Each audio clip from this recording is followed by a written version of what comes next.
Oi aina mua.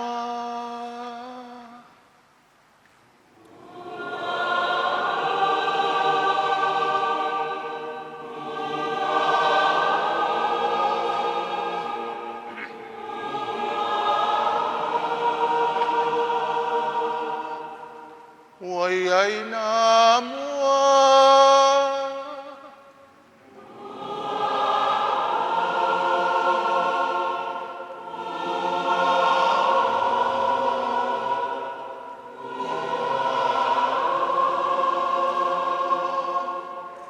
Oi aina mua.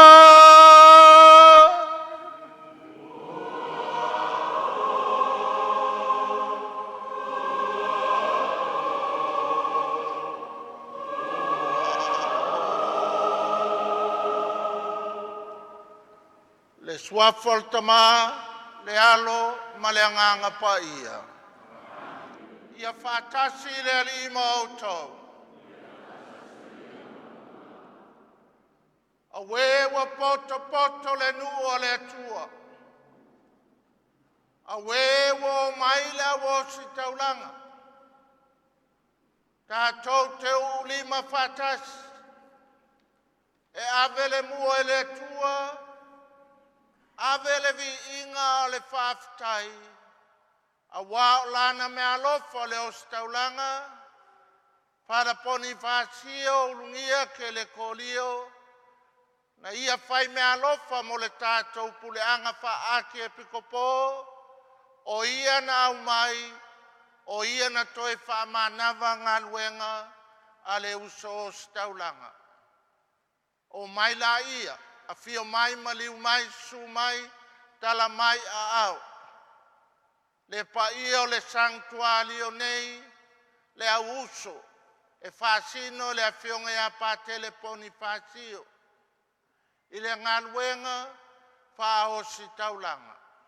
A fio mai le vasenga o ti a kono, le au fai ngaluenga ngalulue, mo lato fale tua. A fio mai au fai ngaluenga e so se fata fai taulanga. I to tonu e tau asu le ipu vai o le ola, a wasa moa mo sona ai. Fio mai au nga whaapae le langi. I ta mai tai sa. Le ai uli ma le fai valo filima, le vasenga o felela. A fio ma liu mai, tala mai au. Le loa ma le lasi o le tātou puleanga i ona tūlanga whalupe. A fio mai, susu mai, tala mai a ao. A fio mai le awos taulanga, tātou uso e ngā lulua i whafu. Le fionga ia Patele Paulo Filoi. My Christ Church, a fio mai Patele. La fionga ia Patele Lolosio Ngisa. Mai Canberra e Australia, a fio mai Pakele. La fionga ia Patele Falaniko Awa. Mai le moto o fianga, le puleanga Samoa, pango, a fio mai Pakele. Tātou liliu.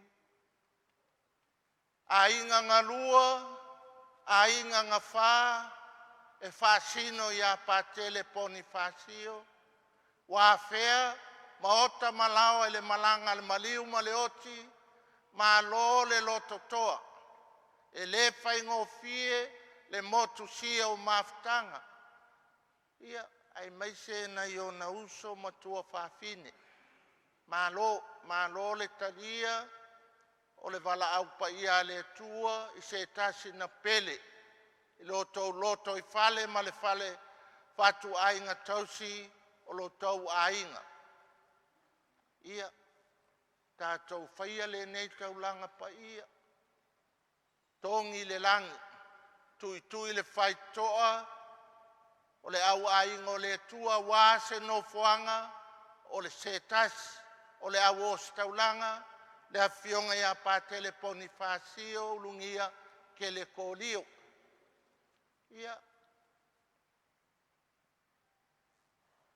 a mata lava le tātou sauninga, tātou to ele ma whāto ese, whai atu o ani lape o Patele, o ne ani lape o lona ainga, o le ale lape o lona ainga o staulanga, ia, whai atu le tue whamangalo o mai tātou, a vea o e maau, ma suli o nei sa kala meta pa ia.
Tātou sa tātou tau mawhainga.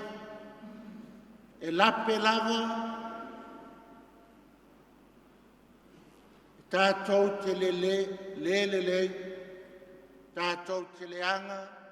Tātou te palapala. Ale manu malo ke liso. Le la au o le koluse. Wa le lei ai tātou. Wa atoa ai tātou. Wa tātou mama ai lumo le atua. I alofa mai a te tātou le atua e ona le mana uma. Whamangalo tātou mai a tātou angasala. Ma tai tātou i le ola e whavavau.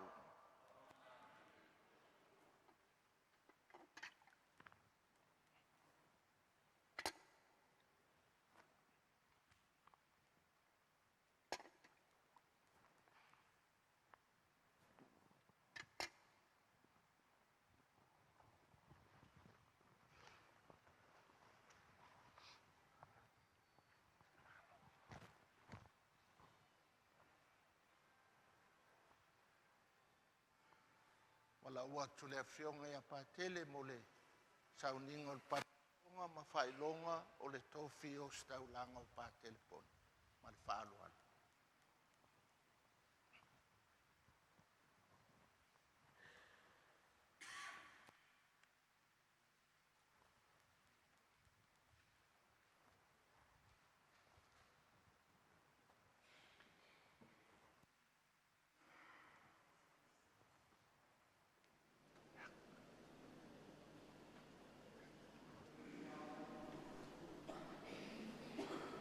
Whapaia ina I tausanga umalava.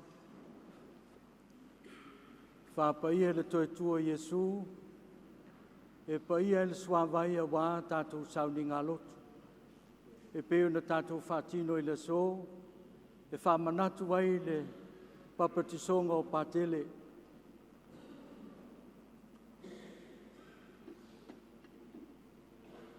Sausauina le nei sua vai pa ia, to e whamanatu ai fo ia tātou papatisonga. Whamamai le atua tātou wangsala, a vea i tātou malu le ngango pa ia, tātou talia ai whamanuianga le atua, e ala i vituti e te pena ai le tātou whainga malanga i le atua. Sua au pa ia, wha pa ia fo i le aso lava lea, le vai au sasili, wha pa ia ele nei sua au, na wha sua au wai o ia, wha sua au wai, ma tā pena ai o ia, mo le ngaluenga le atua, wha sua au wai o na ao, a wale tā pena ina, o le whapaianga a le atua e ala mai i o na ao. To e whamanatu ai le aso, Patele, i lo whaunga.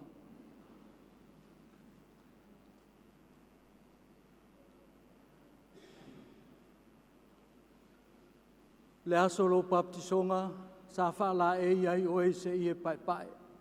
Ta ai lei i lo tino, o le whailonga o le loto mama, o le tōninga le au so o keriso.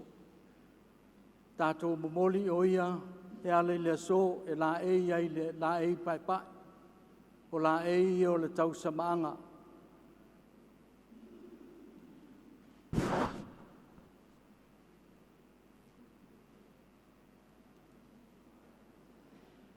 O le aso lo baptisonga, na momoli ai le la mepa i o mātua ma mātua tausi, e ala le sauninga o le baptisonga. Na awai o mātua, ma matua tausi, sa poto ai lo wainga e momoli o e lu mo le atua, o le lato taulanga ola. Whapea fuina poto lo wainga, e momoli o e le atua o le lupe whalele o le ainga, e tautua le atua malana ngā luenga pa ia.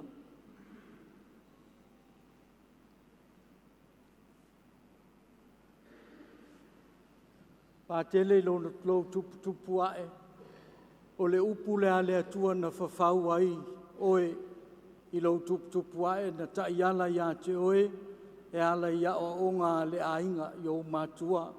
Whapena foi le kalesia e fola i o ruma i aso umalava au tātou malanga i leli.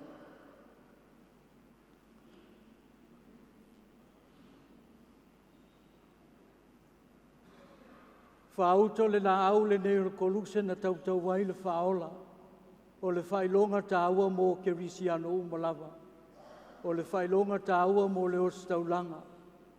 Ia tātou muli ia te ia i mea uma tātou te whaia.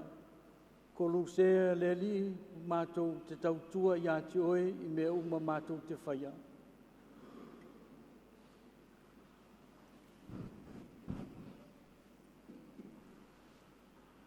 Patele Ponifasio, mai le aso lo baptisonga, ngā vea i oe mai tūtino le kalesia, sa ta talo malosi le nuo le atua i lo tupu ai. Nā alu, patoni lo loto e te tia le palao le atua, e ale le tūtino le saurana. Sa e patino le paasi, o le le manou, Mātou te momori nei oe e ala le potonga lo wa inga malonu ai maise o le puleanga i le momolinga oe i le atua. Pakele e manuielo malanga koe o maua ma. Patele vito le e toto e le mātou au whau. Ko walu mātou na whau le tausanga tasi iwa. Ia ai. Tu maua e whau au tātou malanga. Ai tu oe te malanga i leli. Molo whalo alu lava. Manuia lau malanga.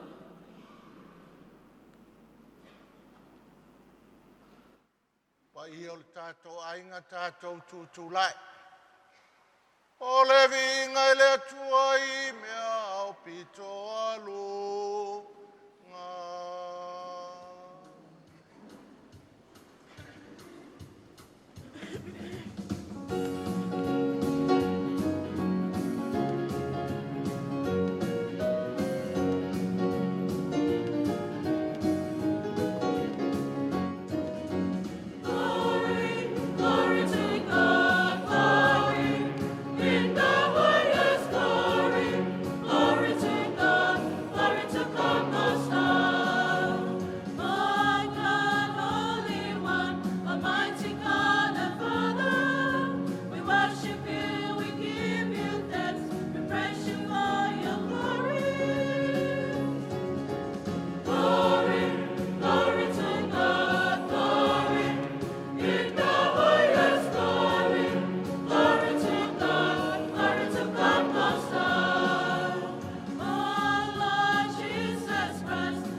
Tātou tatalo.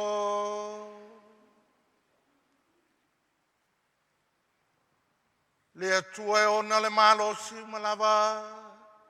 Ne whaia Ponifasio Ulugia lau au na o staulanga.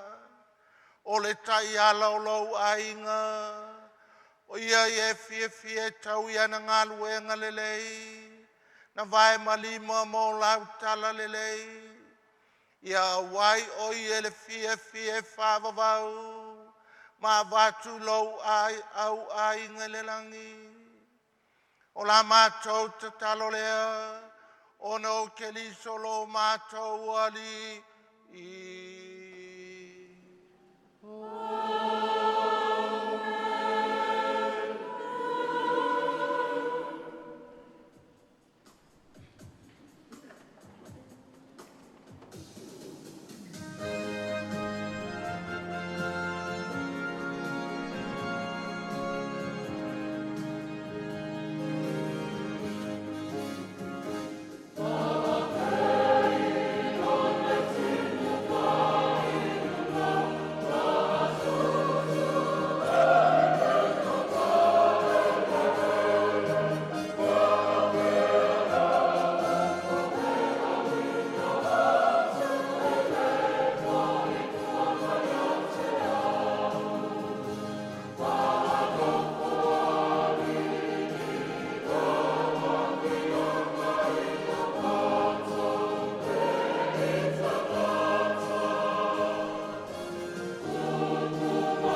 O le wholafolanga, mai le tusi o iopu.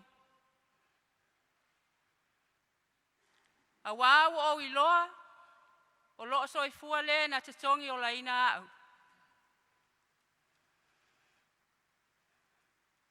O Natalia tuai leo iopu, ua whaapea atu. Fia tusi a lava o au upu. Fia tusi ai ile tusi. Ia tongi ina ile peni ua mea. Ma le pulu ua mea ile papa e whaavavau. A wāu o iloa. O loo soifua le na te tongi o laina au. O aso amuli foi e tu lai mai ai o ia. Ilunga o le ele. E ui lava foi ina wha umatia le nei tino. Pe ama vai atu lo upau. Ai o te ilo atu le atua i lo utino. O te ilo atu i a te ia mo au lava. E wa ai atu foi o umata i a te ia. E le o se tasi. Pe ale toa iai o umanao i te tonu i a te au. O le upu a le atua. Le atua e whātai.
Ta ia te ui tawhatafa vai ta whelemu. Nā te whaafoisia mai lo uanganga. Nā te ta ia te ui le ala o le ami o tonu. O na olo na suafa. O le ali o lo le mama.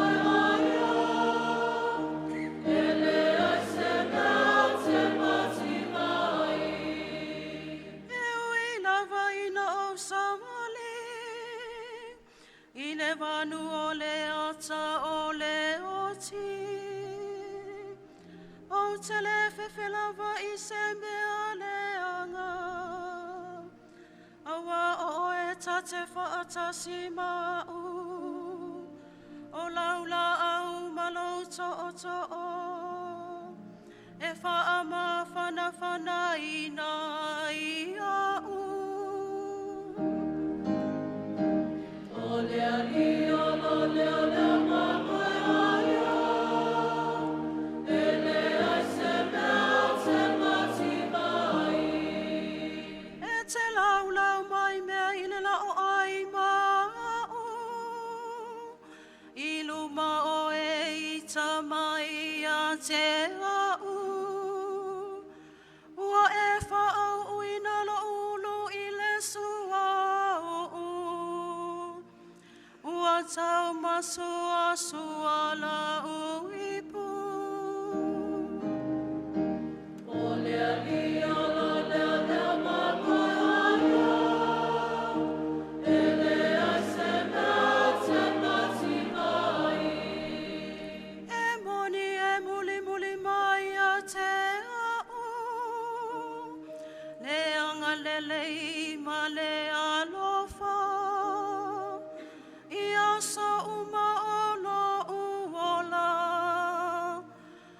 te nofo I le whaleo le ali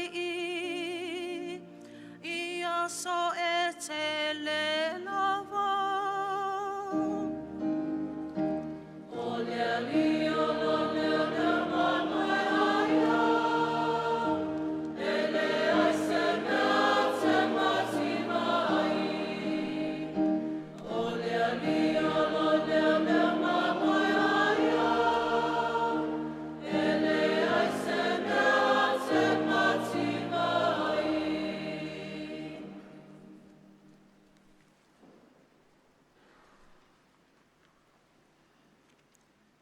O le folafolanga, mai le tusi mua a Paulo I a Tesalonia.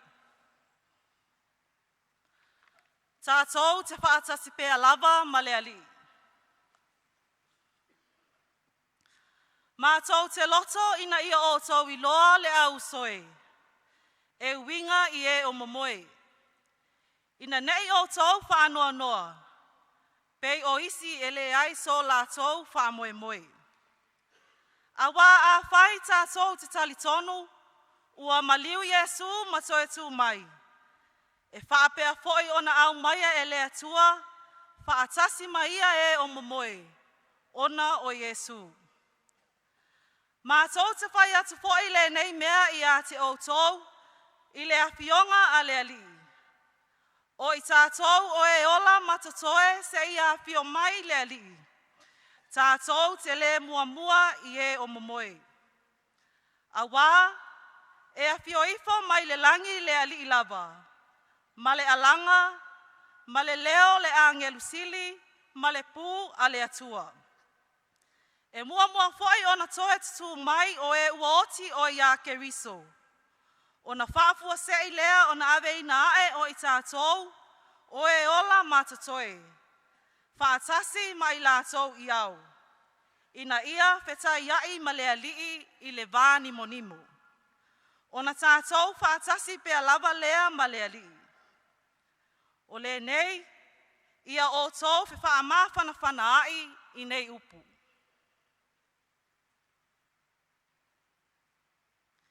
O le upu a le alii.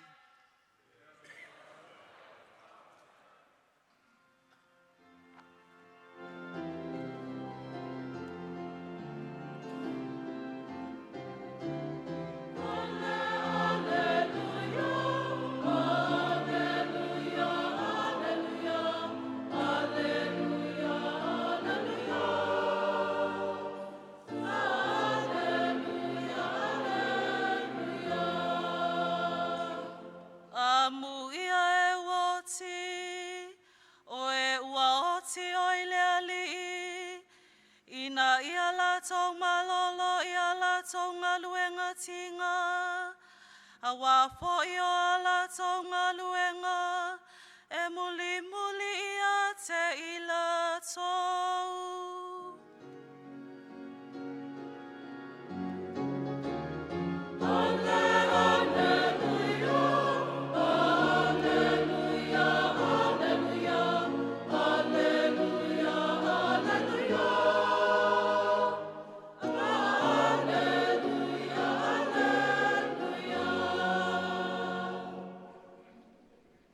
Vatasi le li ma o tau. Ia vatasi o le whalafolanga o le evangelia pa I a Luka.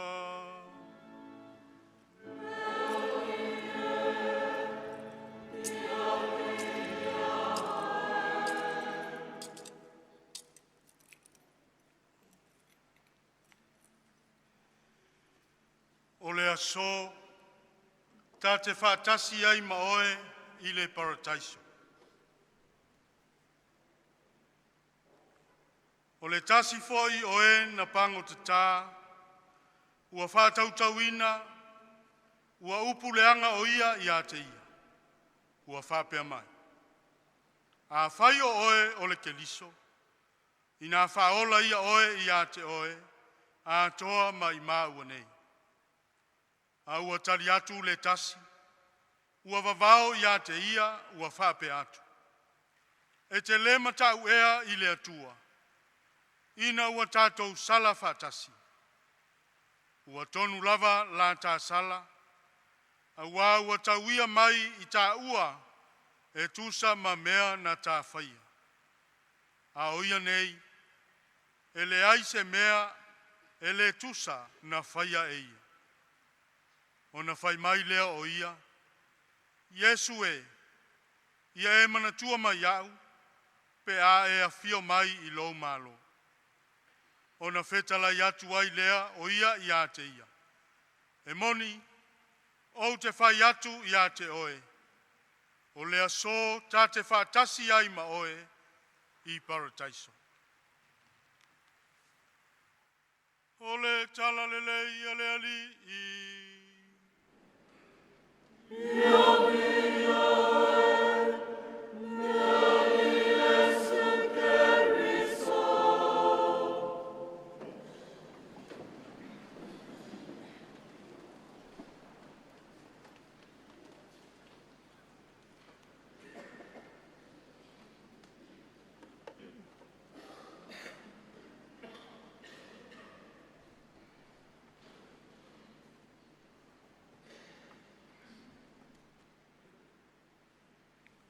Pakele ua maliu whaafia pakele poni. Ngā maliu o ngā lua e sa malai ulu. Ngā maliu o ngā lua e sa fokula whai. Ngā maliu o ngā lua i le awa. Ai ngā ongo sa ia se koe alua e lungo le maunga. O ngā maliu mo i lola ia. O le kala pakele i on kua whawhinge. Ngā maka i le kafue o le maunga lea, i Mount Vaya, lau kofinga.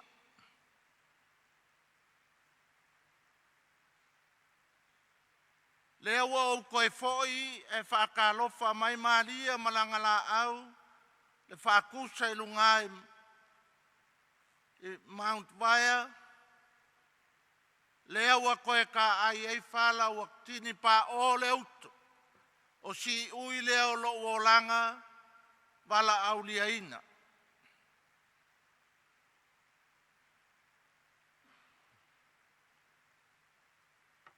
Ngā uma lole loku le maoka kakalo le loku. Ma ko wo malo paki ma mele asi ia pakele. Ka koe opea. Ma ke o. Wo le koe. O ese a wingo pakele. O le aki kilo mai mai chole. Le mangu le lele. Skapo sale le savalia. Sele,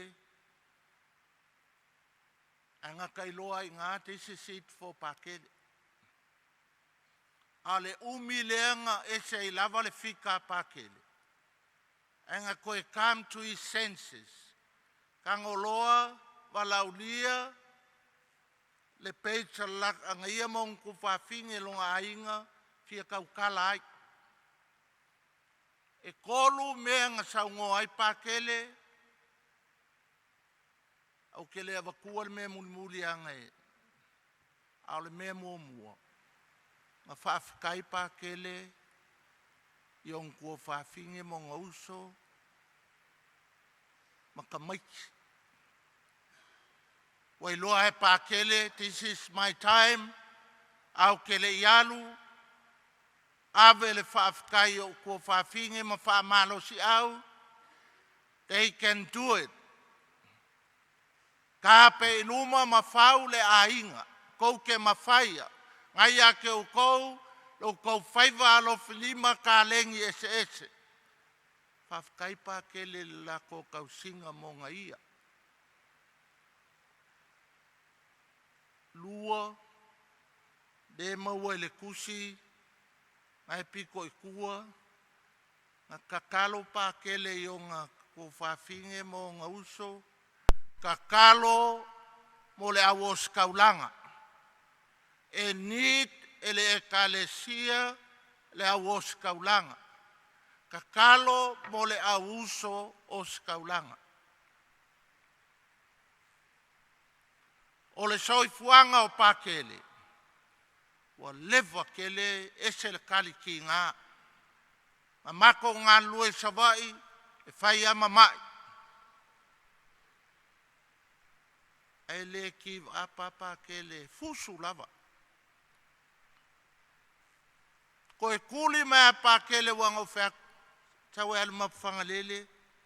Mai lawa fiongo ke ofo. O ke le fia mano loho whamole mole. A mai o ke le koe fia pule foi ngala walu ai se. Samahau eni foi o. A koe fo i a Patele le mea mga oi o lungo le maunga la.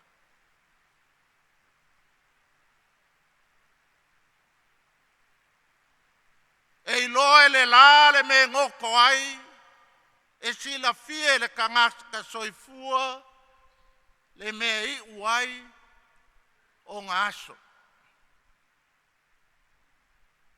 Whamai le whai kaunga mō mua le tusa i opu, po apu opu a ngā kou fru a i opu, e kasi al wha mo mo i opu, e lave a i au, e lo ua kua. E le kau wha makala i opu. E iai foi keimi e o ai, kako uola, lau soifua mau. E le awala le ngā rua i opu.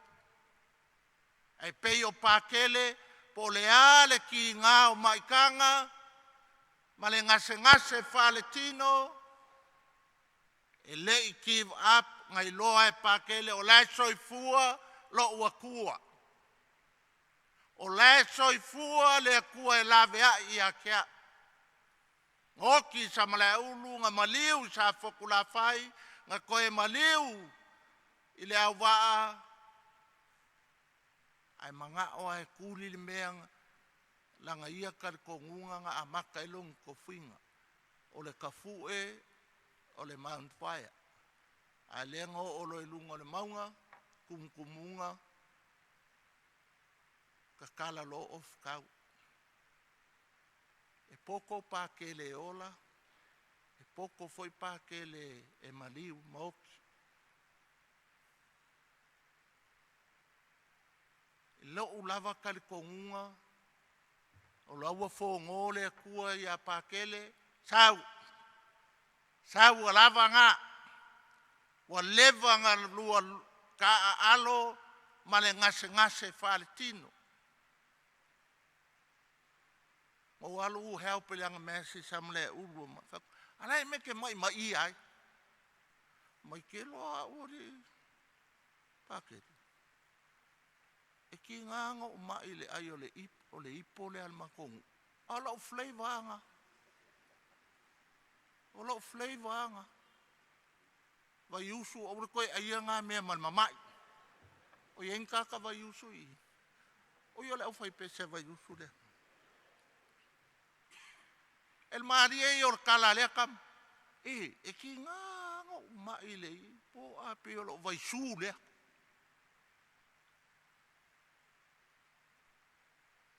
E ki ngā foi ngā mai le o kele, a le vai su foi le a Patele. Kama le anga fai mea lo fai le kue le leo. Le leo yong e baptiso le koafa. E leo kele. O le leo ngā ma le siufonga pa ke le Ponifasio. E leo kele. O le mea alofa ngā Patele. A le ponga leo kele. E le fo isa ika e makua le anga pe o Patele. E o whakasi leo kele ma le ika e leo kele fo le ika. O lau kari kongunga lau a mapu ilangi le fo lau ngā Patele. Ai se a, o le ale ngase. I'm not saying Patele is an angel. He's no angel. Ai ngā kāla vai luma i longa kofinga. Ngā kalikongo pe o iopu e lawe a i au e lo ua kua. Whamai le whai kaunga longa luangei.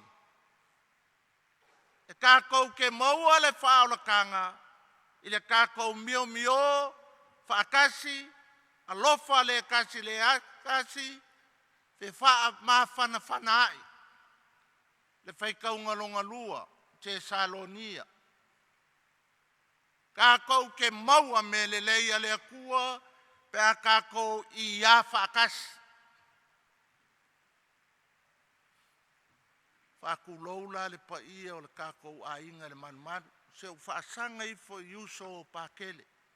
Le awos kaulanga ese le maangaia o le ngei kai ao. Le lolofi, le afio mai, o uso o skaulanga.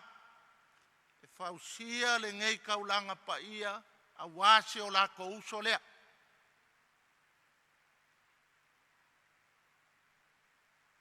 Pakele, pakele, pakele, pakele.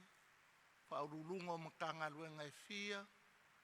Fio mai foi laua fionga le Vicar General, laua fionga le Chancellor, laua fionga a le Prefect, Apostolic Prefect, a Marshall Islands, laua fionga Patele Tamati, le auso.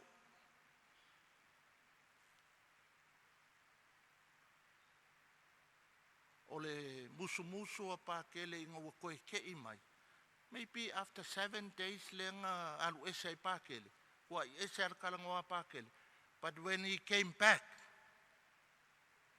sa uloa whako whailanga.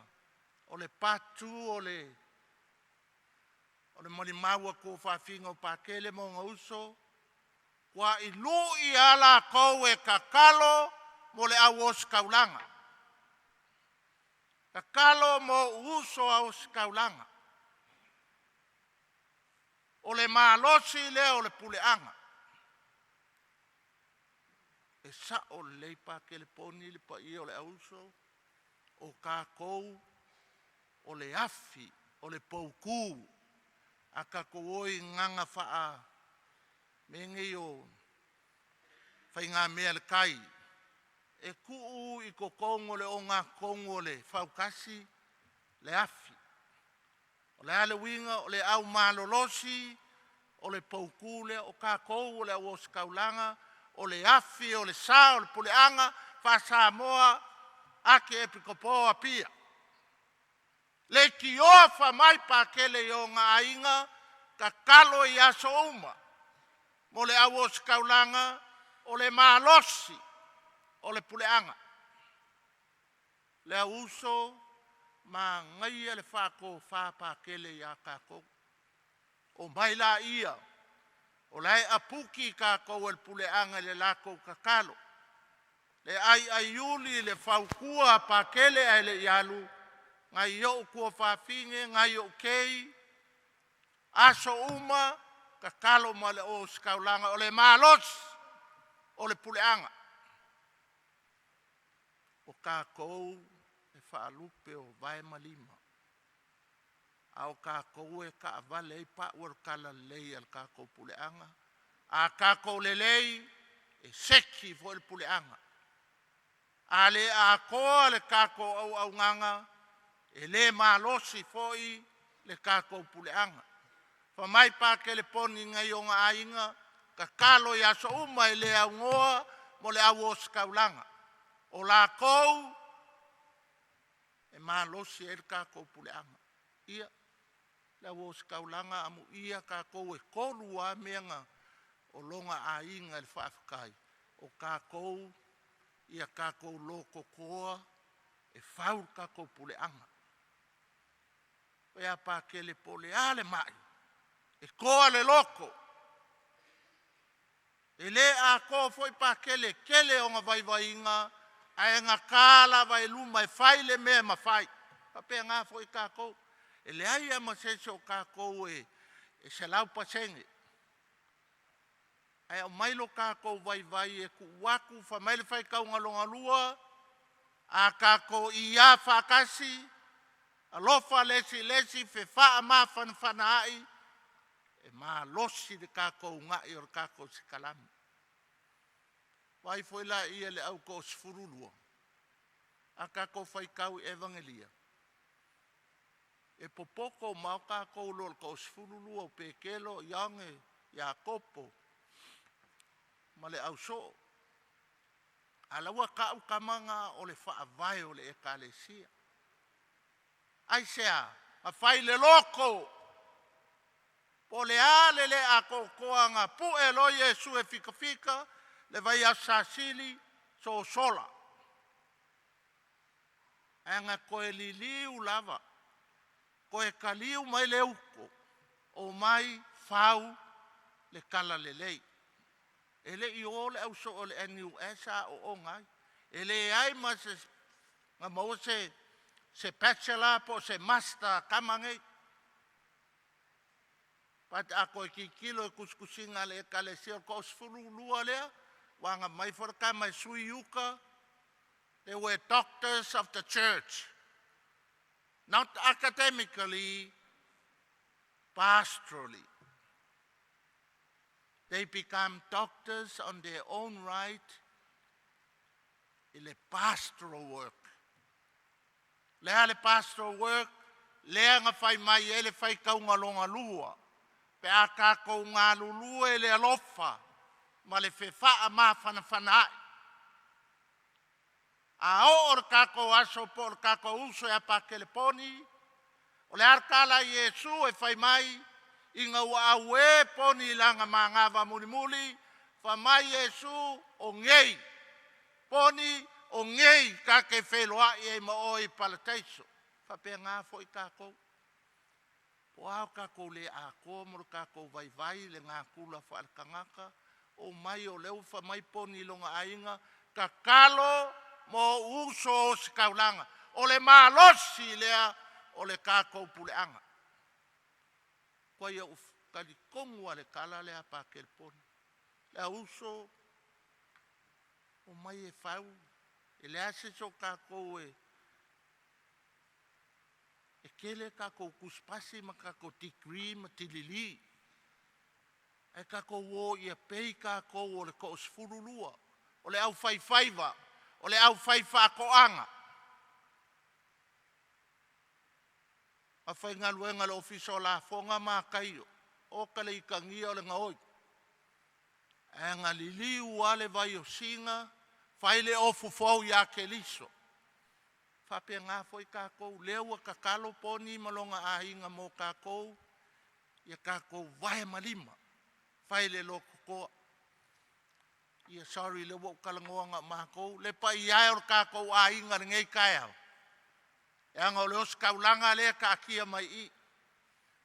A uma lole la unga. Ti, maulungia, ave ese uma i e ia wangalonga o whea ko le kala poni ele manga o e fufi longa pusa oki le aturi. Wangalo, kele o mea ngalo, anga lei pākele pe kelo ele, whai ele vaenga pākele spa. O ke manga o e kilo le pa i or kako kai au. Ele pusa wanga piki ai poni le saulalo. O ke mga o se pusa pai. Ia lale pai ele pusa. O ke mga o le sila ele au fia. Ku ai penga le keu. E mai e pae ave kaku ma ave lungai marolo lei. Le pa i o le kako puleanga. Iong kulanga whaalupe. Maa ngai o le whaikaunga mua, ma le whaikaunga longa lua. O le whaikaunga longa lua, no man, no woman is an island. We need each other. Al kuse iopu wa sila fia uma. O le kuse iopu, po le ale lo wai lukia i puava. E iai ale wha moe o le, soifua o le, e le po le langi o le sila. Se kako kaumwhainga. E wha uma le evangeli. A o le kaimi e o mai e kako kaimi kaka oko whapea. Kalo sia ia kako aku lunga langi o eilo ngoa. Folole so pele. Oh, okay. Pa le computer le ako mai. O e se lo wika isfal kua a. Ia. Kalo sia ia ka. Ngalo lakua e whea ku sefo sala. Whea a wala wha lava. O lewa ngā oki peka i oe. A oe lesi nganga lua aku lesi po le. E maua uma kākou le computer le akua. O le kākou kakalo. Ia kākou kui le whai ko o langi e whai mai le kala le whai ia Pakele. A fia o mai le au ngā lelei. Sau, wa lava ngā. Malo le kau. Malo le whai al whaiva. Sau e mapu mai. Ia kama lelei la, ia makenge lelei kākou.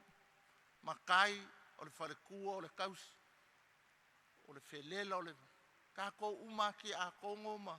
O ke lea koe lokea kama ia lewa uma ila unga le piko lea. Kākou o kākou kama lei makenge lei.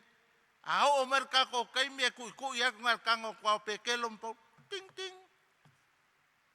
Oh, a fia mai. Ma ngai au mea ngā whai o a. Ngā le lua kā la lau pele ke whai ai. O kar kaung kā le mea. E maua o mā kākou le computer le akua. Aua le a e whai me lelei. Koe sau ale me lelei pakawe. A e le whai me lelei. E koe sau ale le mea leanga nga e whaia. Koe fusi oe. Le la wha umala ukala mo ia. E ka penga le mau ka vale anga po. Mako ese le fiku wa au mai le valu le awa. Ia. A heavy le traffic le sawi oe le awa au makua le anga. Ka ko le fiku ele le ia pe ka le valu. Ai sa o ang ka le anga po. Ka ko la le ia ulu le mai. Oi! O le surukanga ngā Pakele taki ngā mai le au sae ka. E koe awa. Ia o ka e au le loku. Ki ngā lo ko mumfa. A mai anga le wakimu ngā po ka le afo le vat. Mai la wale nguki. Eva ai la wafuru nguki ngā. O ka se pala surukanga ngai kama o taki. Umaloa. E le kau ai fafu. Kau kongo lo upoku. E kau mawhangwhanga ia o oifo ngei wakale ongu. Wa kau mango. Ia, ngā kuai la waru ke ale fo afa le ongu. Laku la koe kope le auri. E kui ak sista e su e me se li filma ka aval. Pak sista, sa we auli le la e o Pakele tak. Ia ele se surukanga va ipe o se kapolengi e fufi. Ele moenga le ke leo surukanga. Faksista fail ka mele leilea. Mo le uso ya Pakele le ulmakua o Pakele o makongu. Waila nga kupu al menga. Nga kawi ele akua lo ngukinga o le surukanga Pakele. Mako mai lo su e sori se meingo se kofi. Fe eri menga kakoinga. Kelo, o ke la koe kokongi ma ko me ai e wha. Wo kokongi e lesi kama malong ko ulua sai. Ale ia sister ka whaingo le la e o taki. Leo koe sa wale me le lei. E awa whapea ngā o ma o le ale me le lei ke whai lo uso. E koe sa wai sesi awala. Taki koe a mailo surukanga o ke alo e ka. Suafal tama ma le alo ma le anganga pa ia. Tātou tutulai mo tātou talosanga whala waitele.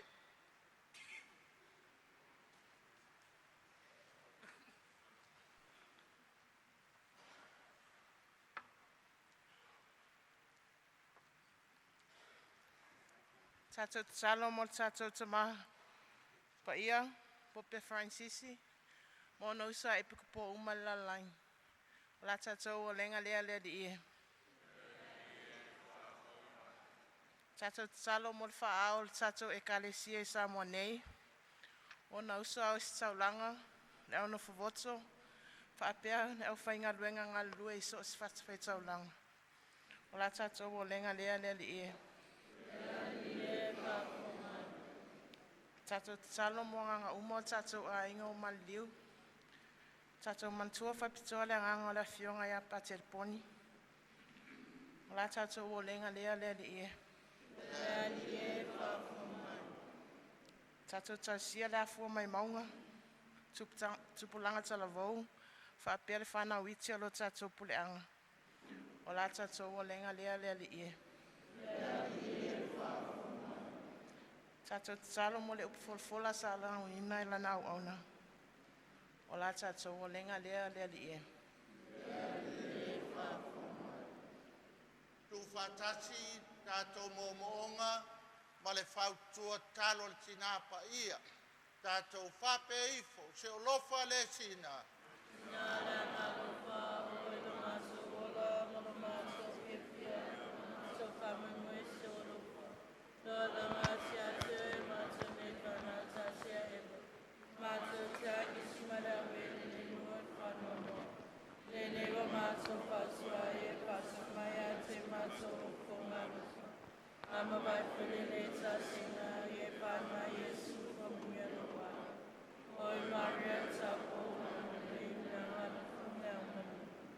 O mātou o le ngau malava, ona o keliso, lo tātou ali.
Amen.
le atua i o tau talo ne ia tali leia la tātou taulanga, e le atua le tamai ona le mana uma.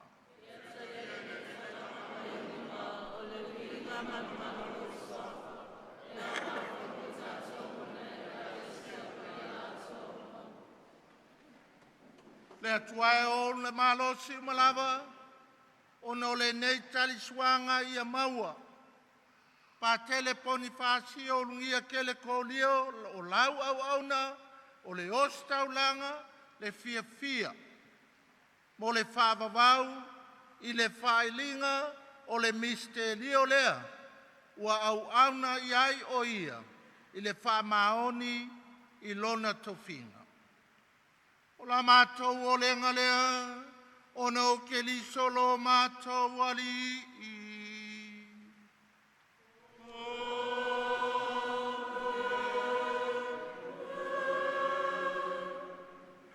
Ia fatasi le ali i moto. Ia fatasi ali i nasi ai o tau loto.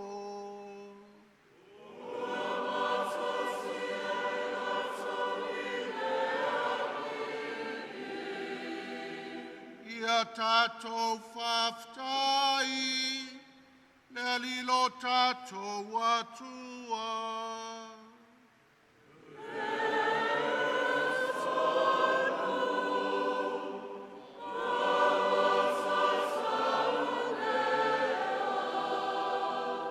Le tamau le atua soifua whawau e o le malo simalava, e mimita i mātou e whaftai ia te oe, ona o keliso.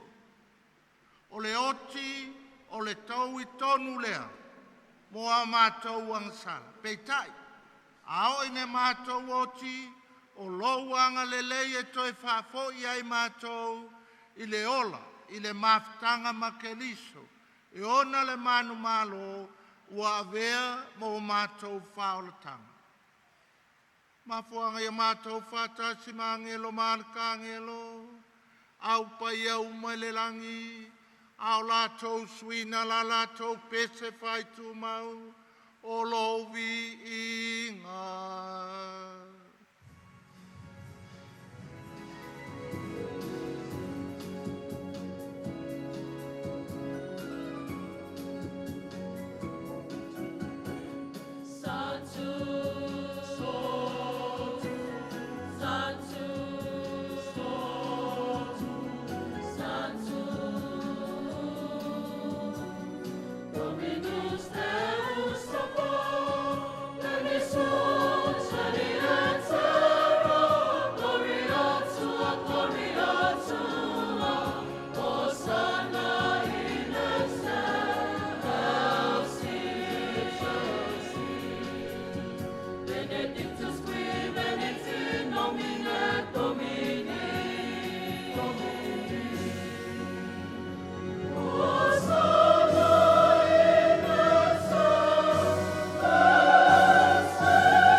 Le alia ua matua pai alava oe o le punanga o pai a uma.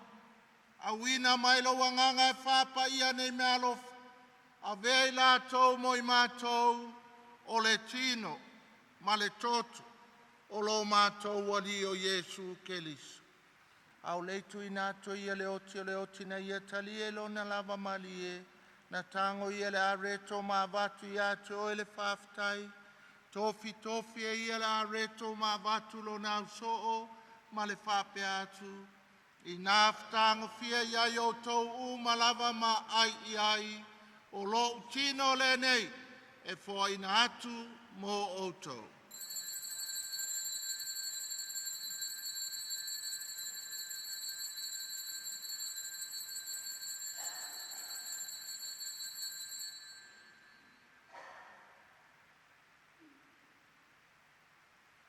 Mai ala tau maftanga na tango ia le to e batu ia to ele whaftai ma le inga tu atu le ipulo na so o ma le whape atu. I nā whatango fia iai o tau umalava ma whainu iai, o le ipule nei o lau toto. Toto le whenga i ngā whau ma le whaavavau, o le a whaamaringina mō tau ma tangata uma, mō le whaamangalo ina o angsala. I o tau whaia le nei sauninga, ma whaamanatu i atia.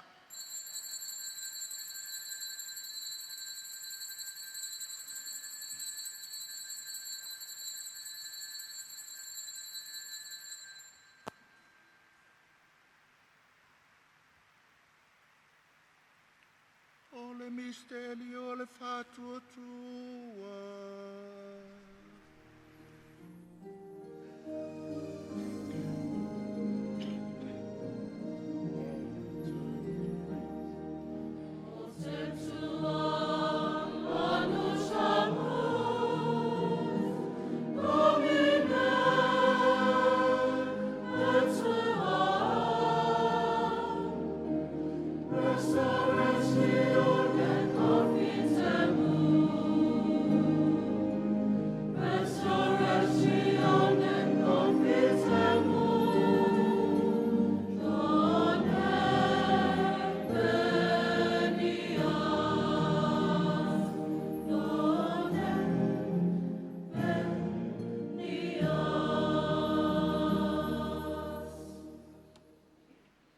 Whamatungalon mali umalon toi tu mātou te mori ate o le tamae, le nei a reto le ola, le nei ipo le whaoletanga. Mātou te whafta i atu i ate o e, walo ia i mātou e tutu i o luma, mau auna i ate o e, fe soso an mai a mātou uma. O e wa mautu whaanga le tino ma le toto ke liso, ina ia whātastasia i mātou, i le mafutanga e tasi a le anganga pa ia.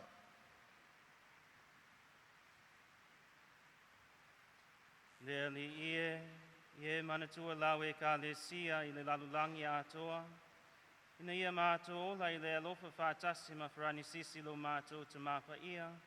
Mo sese lo mātou aki e pikopo ma li tua inga sa Ie manatua Patele Ponifasio, Ulugia. Le na e wala awina mai le nei o langa. E le papatisonga na oti a whaatasi ma kiriso, i e whapena fo'i o na mautofia i lona toitu.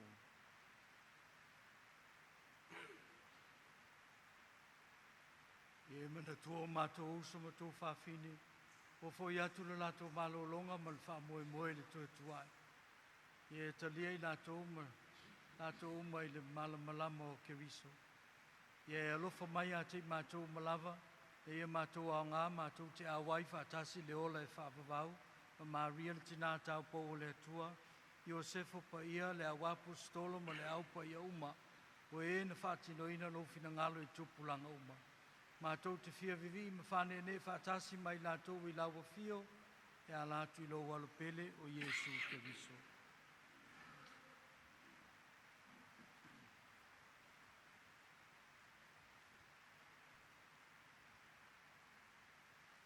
Le tamama mana e ono ia whātasi mai ana ia te ia, i le maftanga ma le anganga pa ia, o le vinga ma le manu atoa e lawa fio, i le whaavavau, whaavavau lava.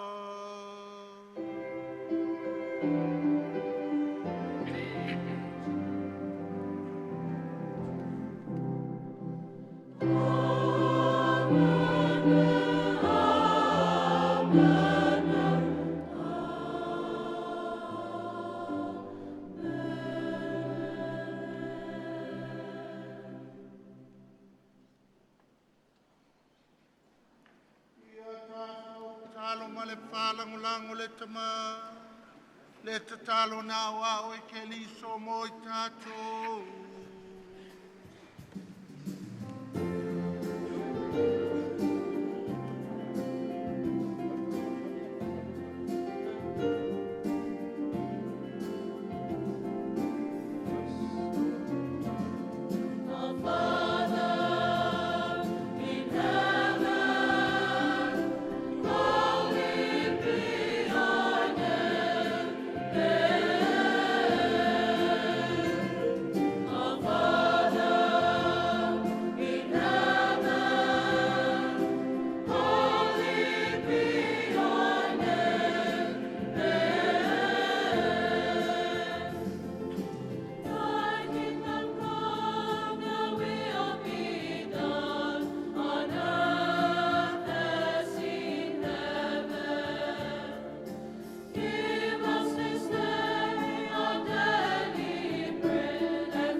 Lave ai mātou le ali e mai le anga uma.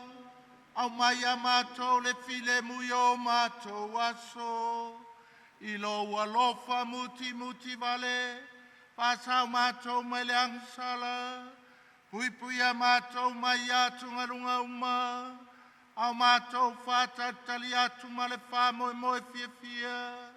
Mo le fia mai o le mātou whaola. O Jesu Keliso.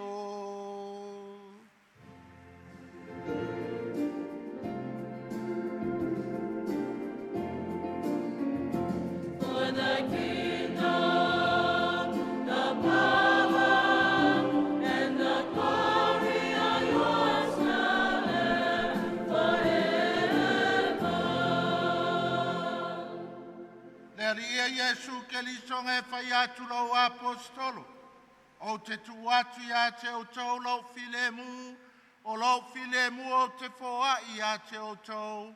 Awane ia sila sila ia mātou angsala. A le whātua tua lau e kalesia. Au mai a mātou, le filemu ma le tase o lau malo. Le ua e soifua i le whaavavau lava. Ia te o tau tu mau le alofa o Keliso.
Pauta ia Jesu Keliso.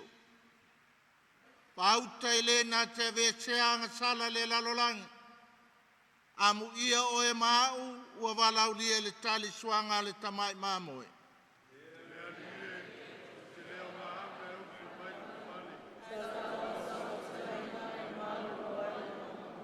Vertino ma le toto Keliso e mau e tātou le ola e whaavavau.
Ale ai.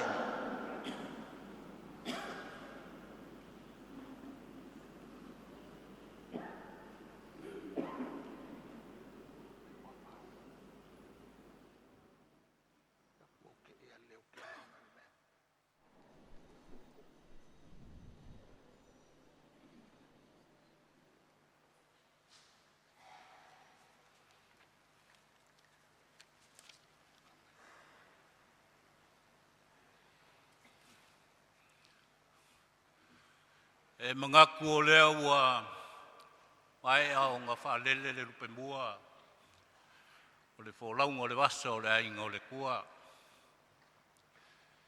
Ia o lele ua māku waisu a riu. Pai mai ua furi whao le sā o le kaukai o le rangi. A wā le ngā ruenga le nge aso. A o le misita a o skako loku wha mawai la pionga i a Pakele. Saungia la pionga, kai o saunga, a po Mosese, a kai.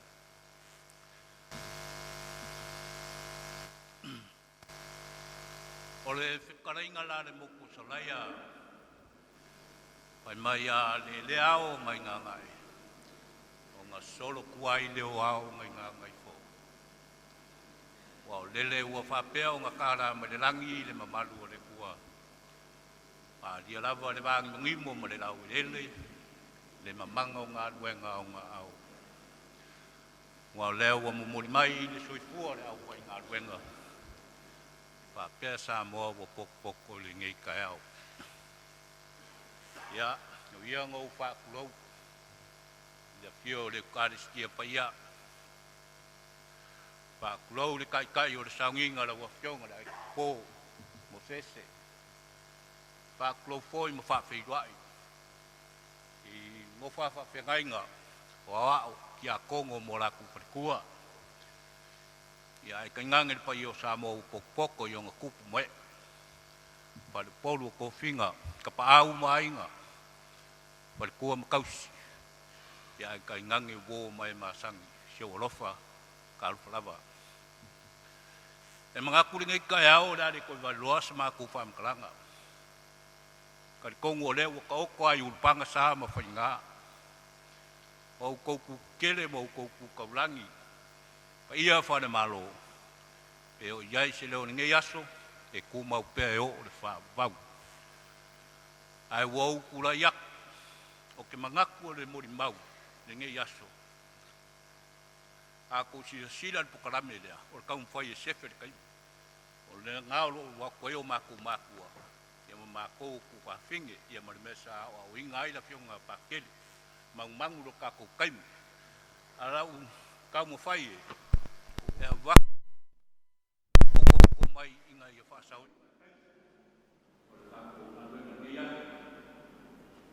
Nau wako where mea wau ke makua. Nau ngā walo rako e pokarame o whawhinge wa e so ai.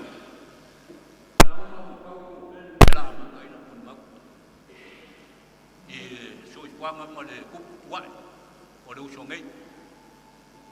Ai kauia ngau a maka aku inga ua uma o maripulanga rua i vaiusu. O inga sa mako vai ai le pulanga sa iei poia le uso ngei ai le inga rua ngā ruenga. Inga ua waru le li sangi. Sio mako ainga. Ia kokele. Sio mako ka mai kasi le ngā ruenga ka muka i leo se lima sukala kongi lua vai asu. O whai aku i o makua, o au la ngofo. Kausit ka kua inga mafa, so soangi lo mako ka maa. Ai aru le li le laonga.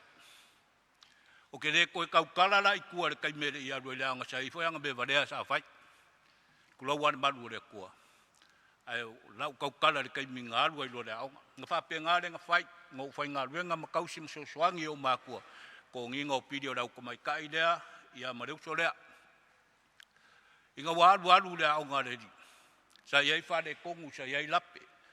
Ua whare kongu i anga mio. E whai lea o ngā, whamisa. Ua kai kongu po whakolu ngā aru le i whonga mako makua i lea o ngā. I winga o tama lea. O le whamisa. I leise mea le aru, iei sau le whare, whawivesi mako ainga. Nga waru wo le manga kua pe nga kuri e mara o ngare rira. Pe nga umai a mara o o anga mio sa whaari o. A umare o rea o nga wale koe aru rea o. A o whainga ruenga i sa vai. O ka fo le ngā reinga o aru New Zealand. O ke aru whainga ruenga i sa vai. Ma kua i whaaki kele whare kong. Sau le wale po le aise me ai ka wai mako uro whafu. O ngā winga ngā sa iai. Inga wau fo i mai sa vai, wa whaisi umio iai. Pai mai mako makua. Sau iai aru le Paese len ko kongi mai e roku finge la le New Zealand. E le fi aru le lira. Are kam whainga se i wawai aku. Se ave ese aku ia pong. Ia whai whiau. O whakele inga le amio i kongo mako ngu mani mako ainga. Ko whaku le au koe aru fo. Iang koe fo i leo le kako ainga makiwa. Ua ngā se mako ka maa. Ia wea kuala umare o ngāre Paese. Ia ngā uwha o ngā i lore o Paese. Ia o ke aru ingu sila mo o doi maka. O ngā le iai se swinga o le uso ngei. I kongo le mako a inga. O se mea le kolu wha maa singa. Karungo ingu sila e vidia kunmako ki ngā.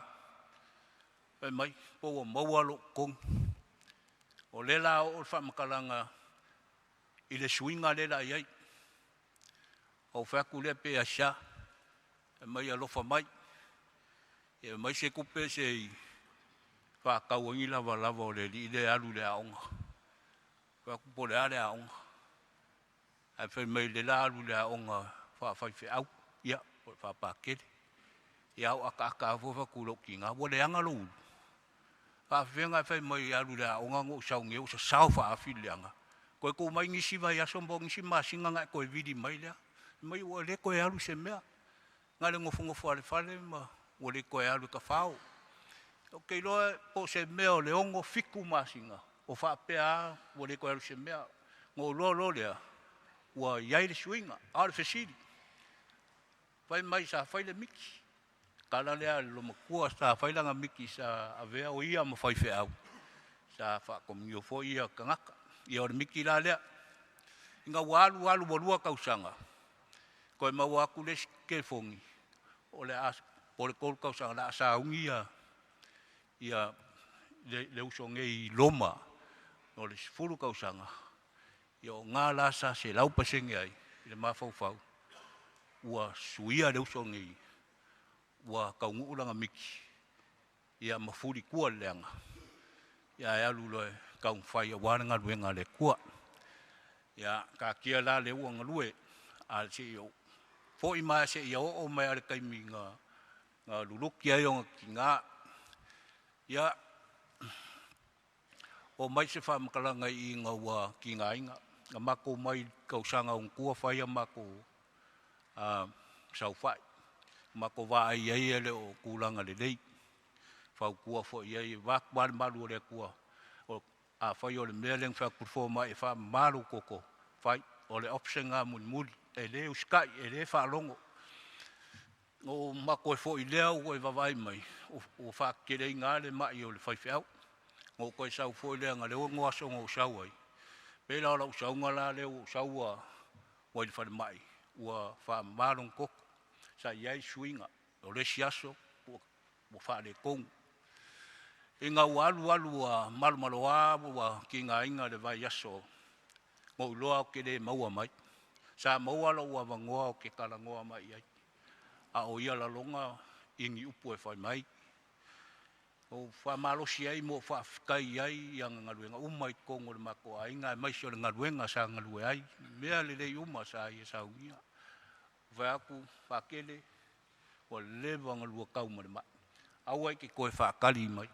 Aua e ka penga molo wali. Alu loa o ke laku ka koe wheiroai. O lea kai awa lea sa mako woa fo se maliu nga whai New Zealand. Ia uma maliu o malolo wa walu malanga le ridea. Ia o leo se whamakalanga ringi kai au. Le au whai ngā lue ngai le kua. Mai se le Afioga le pōla o Afioga Mosese. O lea nganga le whamalo ma le whaafikai la ko ngā lue kalo. Asia singa. Ka ko kalo sa kui pea le muri papanga mo kui le langi le whakafa ngasi o le Afioga ia Pakele. Aso uma, aso kai kasi lo ko wasias le ao ma le po karusi ai i le mai o le usongei ia po le au ngale ngai ku o le kupaia. Le lava sa makukala e sula i ngai lo ko wanga le lei. Malo ko wanga lofa au wala so se mea se ese sa ko wanga le lei ai au mafikia mfaka o kolia Pakele longa whakafa ngasi whaafikai mo karusanga mea umarava. Ia le nga sau ngoa le kai o le sau nginga o le kamole le o kele ia sole. Ia ni paiae o e kalesia sa whapeanga mafuka ma le Afioga ia Pakele. O angi se mangi a leo o le whaiwheau. E malosi fo ilonga leo. Ko e vave fo ilonga ika. Wha mole wha maangalo le whaiwheau. Wha maangalo lo mako uso ma le kua ngange. O waku ia le malo le kua. E maangalo mai mea uma. Ia o se upupupu lea e kaunga. Whaikawangi ai se mori mau o ngei kua le ainga. Pea nga whai aku se whamkalanga, mangu lo kaku kai me fui ko ngoa o le Afioga wo.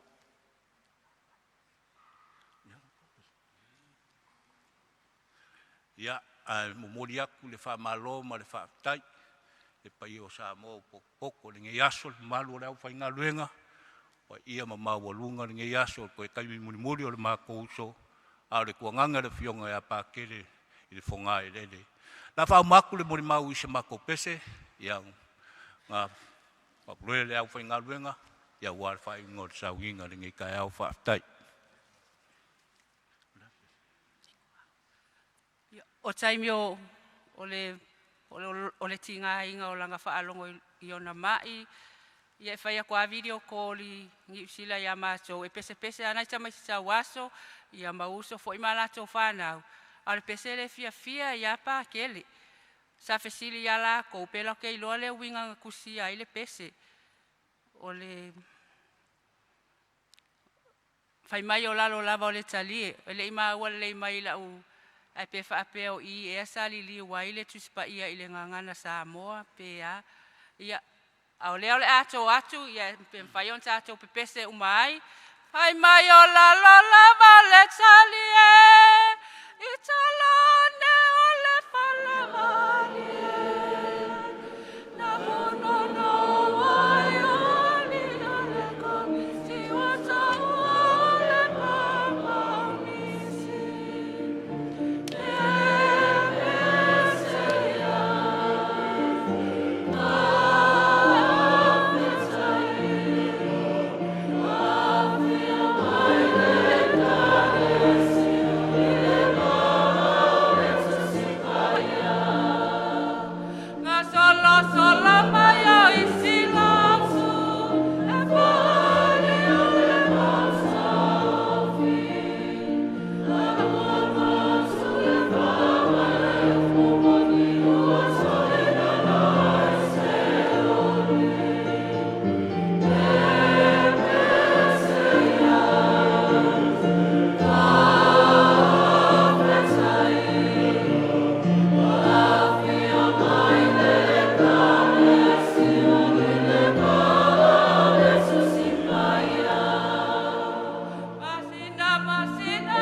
welcome pele a uso staulanga mai ya tunui Australia, New Zealand ma tutuila.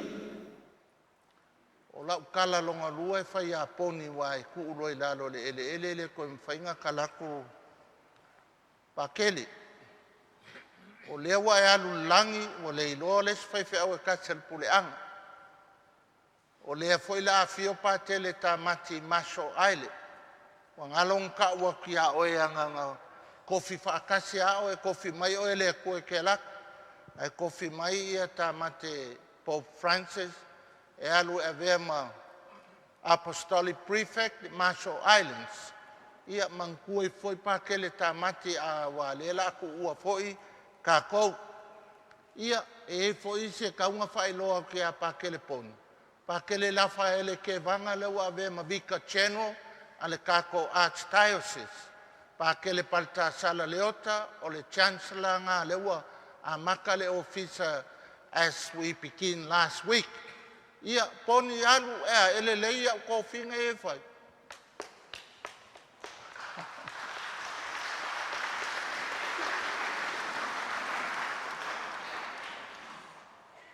Ia o le kala le a makou le auso ia oe pakele o le tu malo la ua fionga o la ngi ai ele ma whanua i fonga vaiusu e la alfanga e a fio ai tamali il fale fio tamali a fio ai se iuli o le alo o mali atoa talainga Ulugia ma le ainga sa Ulugia ma upu ia faleata ma le ipo e whaitete le tātou a ai ai. Ia upu ia poni lefa ia ku ia oe lela e anu. La mako wo a fio mai kako wo e momori u aku le avango ia pakele marko e saunginga o le afionga ia Patele.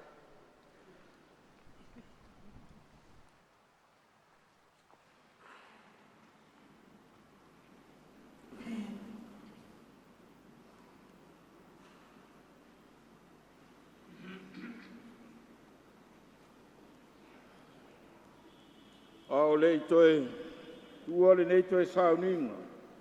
I tātou mwai whamawai atu lo tātou uso, o le tuangane, o le osi taulanga e whawawau, ua maliu, o Ponifasio Ulugia. Whailoa tuai lo tātou walofa i a te ia.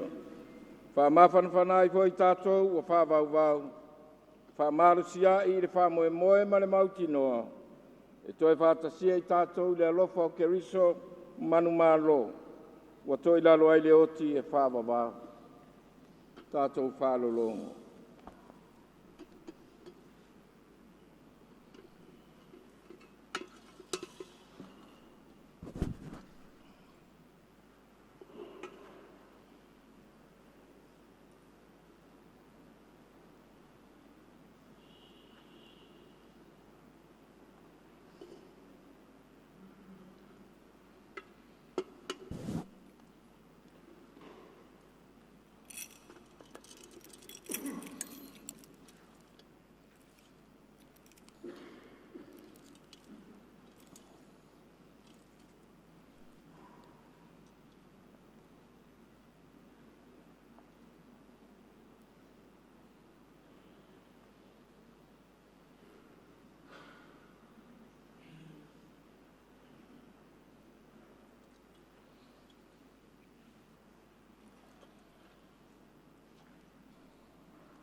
O le tali, le ali ie manatua ua pei o le fuefu ma le lefu i mātou, e pei o le mutia o mātou aso, e pei o le funga o le vao.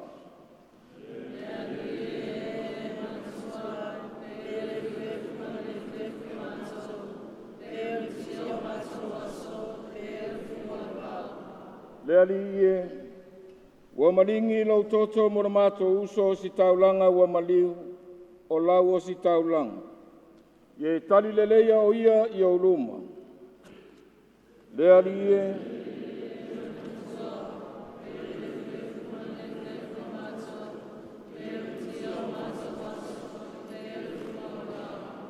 e alofa fua mai, ma alofa muti vale mai le alii. E tele ngese lona toa sa, e tele lava lona alofa. Le ali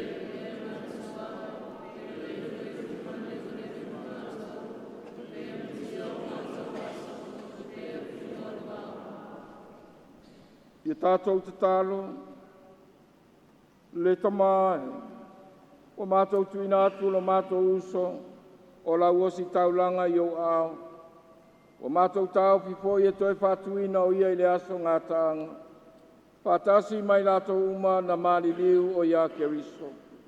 Ma o lai o ia whātasi ma ke riso e whāwawau. Le ali e whāwhonga mai e le mātou tatalo. Ia tali le leia lo mātou uso i le parataiso. Ia whamawhana whanai fo i mātou i le whātuatua ua mausali. Mātou te whatai ai umai a ke riso i le mafutanga malau a fio. Whātasi mo lo mātou uso e whāwawau. O la mātou o lenga le nei ono ke riso. Lo tātou wali i.